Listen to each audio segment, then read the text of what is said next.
Bonjour, bienvenue sur la chaîne Secret des riches. La bourse est-elle vraiment risquée? Selon une étude de la Banque de France sur l'épargne financière, en 2022, 22,6% des ménages français détenaient des actions, soit environ 2,5 millions de personnes. En revanche, aux États-Unis, la proportion des ménages détenant des actions était de 55,5%, soit environ 120 millions de personnes. En d'autres termes, il y a environ 2 fois plus d'Américains qui investissent en bourse que de Français. Cet écart est encore plus marqué si l'on tient en compte des actions détenues indirectement via des fonds d'investissement ou des contrats d'assurance vie. En France, les actions détenues indirectement représentent 29% des actifs financiers des ménages contre 59% aux États-Unis. Pourquoi tant de méfiance des Français face à l'investissement en bourse? La bourse est-elle vraiment risquée? Dans cette vidéo, nous allons essayer de répondre à cette question. N'oublie pas de liker et de t'abonner pour soutenir cette chaîne. La bourse est-elle vraiment risquée? Pour répondre à cette question, prenons d'abord l'exemple des personnes les plus riches du monde. Elon Musk, le fondateur de Tesla et SpaceX, est la personne la plus riche du monde avec une fortune estimée à 266 milliards de dollars. Il a fait sa fortune grâce à ses succès dans l'industrie technologique, notamment grâce à Tesla, qui est une entreprise cotée en bourse. Donc, Elon Musk a fait sa fortune grâce à la bourse. Deuxième exemple, Jeff Bezos, le fondateur d'Amazon, est la deuxième personne la plus riche du monde avec une fortune estimée à 196 milliards de dollars. Il a fait fortune grâce à son succès dans le commerce électronique, notamment Amazon, qui est aussi coté en bourse. Jeff Bezos a gagné la totalité de son argent en bourse. Troisième exemple, Bernard Arnault, le PDG de Louis Vuitton, est la troisième personne la plus riche du monde avec une fortune estimée à 189 milliards de dollars. Il a fait fortune grâce à son succès dans l'industrie du luxe, notamment LVMH, qui est une entreprise cotée en bourse. Bill Gates, le cofondateur de Microsoft. Il a fait fortune grâce au succès de Microsoft, qui est aussi une entreprise cotée en bourse.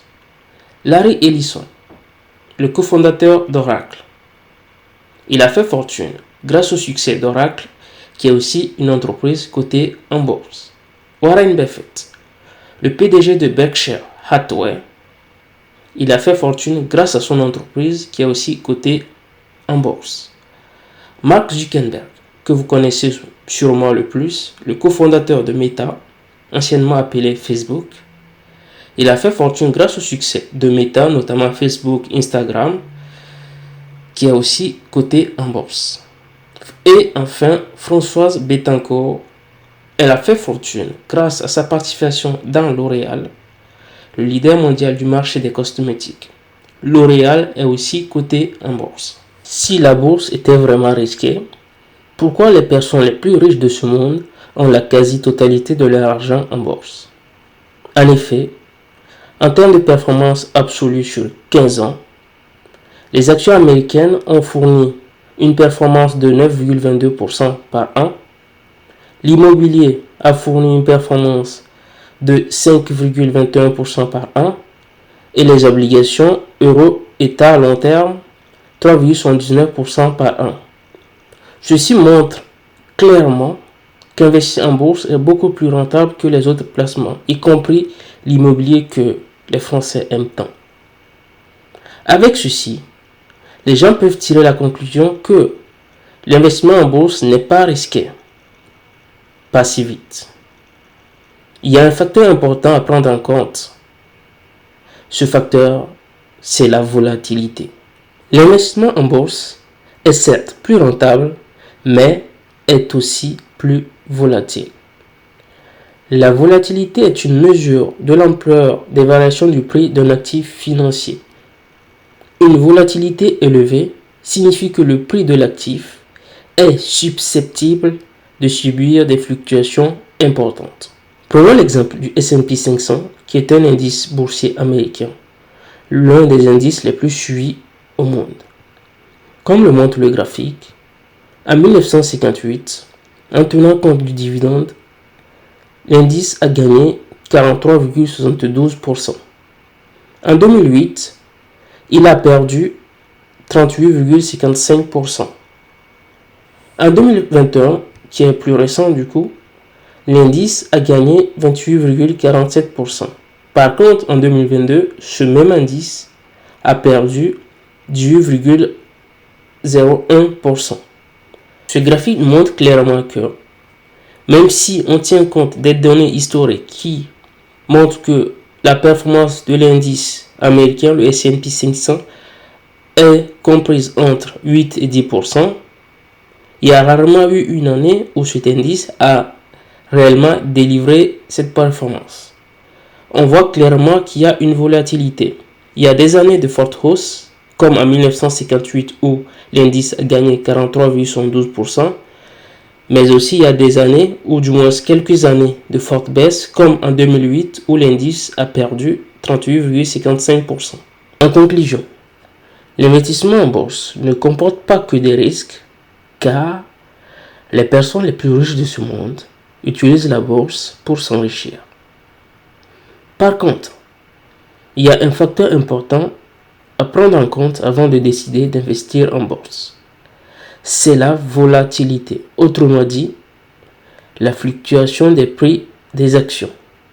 Donc, avant de décider d'investir en bourse, tu dois te poser la question, comment vais-je réagir si mon investissement perd plus de 30% de sa valeur, comme c'était le cas en 2008? As-tu le bon tempérament pour supporter cette baisse temporaire ou vas-tu complètement paniquer et vendre au plus bas du marché? Un autre facteur qu'il faut prendre en compte, c'est la durée d'investissement. Pour optimiser ses chances de gagner en bourse, il faut avoir un horizon d'investissement d'au moins 5 ans. Le graphique montre le rendement annuel que vous aurez pu obtenir en fonction de votre horizon d'investissement sur la période 1871 et 2012. Si votre horizon d'investissement était d'1 an, vous aurez pu perdre jusqu'à moins 38% ou gagner jusqu'à 53,1%.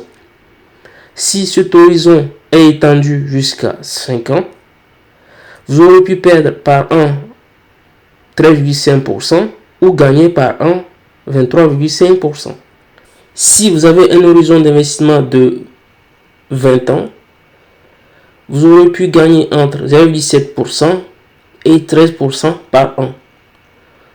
Ça montre que le risque de perdre son argent est complètement effacé plus vous investissez pour une longue durée. Si on s'amuse même à étendre cet horizon d'investissement à 50 ans, votre rendement annualisé aurait été compris entre 4,7% par an et 9,2% par an. Donc, la conclusion serait, si vous décidez d'investir en bourse, ayez un horizon d'investissement relativement long, au moins 5 ans pour optimiser vos chances.